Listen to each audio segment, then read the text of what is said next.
I'm Huon Hooke, and this is The Real Review.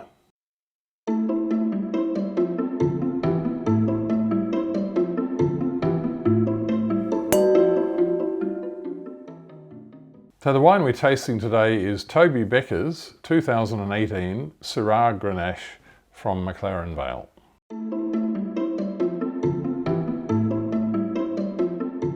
So the backstory to this wine is that Toby Bekkers is a viticulturist with a lot of history in McLaren Vale.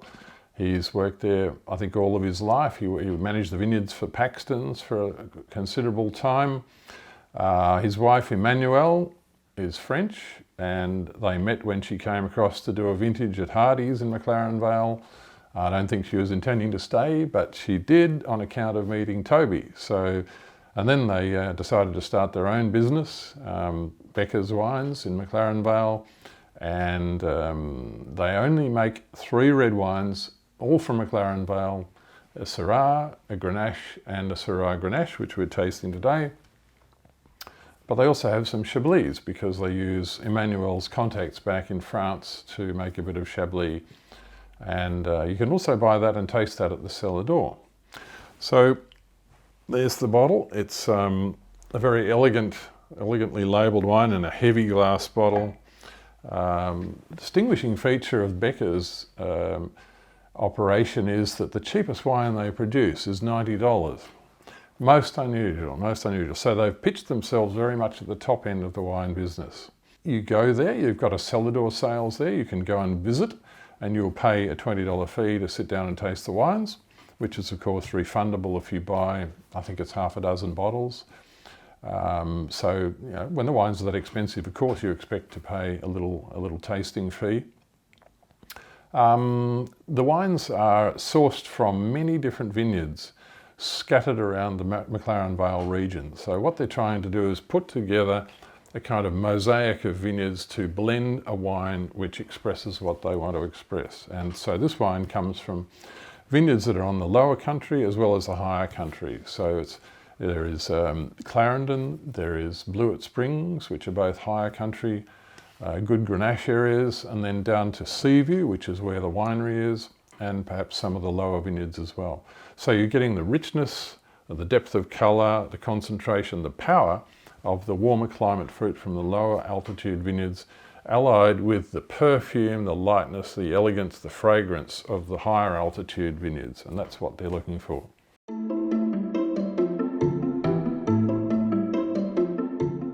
Let's have a look. The colour is very deep and very purple. Beautiful colour. A lovely purple tinge to the rim, and it's very clear and bright. Smell it. And it's quite a complex mixture of spice aromas, a bit of earthiness. There's also this what I call graphite, which is kind of like a mineral note, which Syrah often gets in McLaren Vale. They call it Syrah because basically it's a nod towards Emmanuelle's background in France, where all Shiraz is called Syrah, of course. So that's why they call it Syrah. They're also trying to make a lighter style, not a heavy, rich, ballsy McLaren Vale style, but something with a bit more elegance, and that would mean a Syrah style rather than a Shiraz style. Let's see if they've achieved that. It smells very good indeed.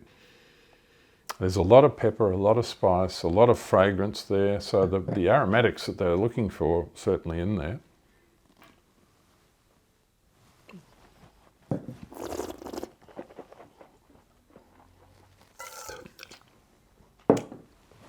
And that wine, how much power has that got? Wow, that is a very, very punchy wine. A lot of intensity, a lot of concentration. But it's not a heavy wine. It's not an overpowered wine or an overbuilt wine. It's a lovely wine with plenty of elegance to it. They managed to, I think, get that balance between elegance and power, which is probably what everybody's trying to achieve, but not everybody does. The length of flavour is terrific. There is a great backbone to that wine, which is mostly provided by the Shiraz, I would say. It's 64% Shiraz, 36% Grenache. So it's got the best of both worlds, I think, and it really represents why people blend Grenache and Shiraz together. you can get the best of both, and you get the multiplicity of aromas and flavours that comes from blending more than one grape together. And yeah, I think that's an excellent wine. One of the things that the Bekkers have found when they're tasting of old wines is that they've found that wines that are blended from Shiraz and Grenache tend to age better than wines that are just Grenache or just Shiraz, and that really surprised me to hear that from them. I have no doubt that their experience is correct, or it is their experience anyway. And this wine will have a very, very long life indeed.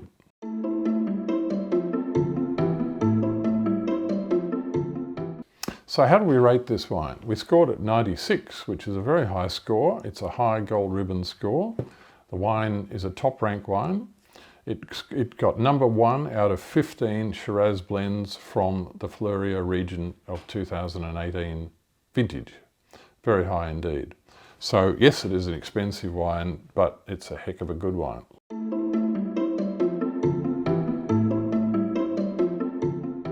So the food match, what would you serve this wine with? And we asked the winemakers, Emmanuel and Toby Bekkers, if they would nominate a food match, and they've played for safety. They've said a roast rack of lamb. Well, not many red wines don't go with a roast rack of lamb, I'd have to say, and my mouth is watering just thinking about it. So I think they're absolutely on the ball. Cheers to that.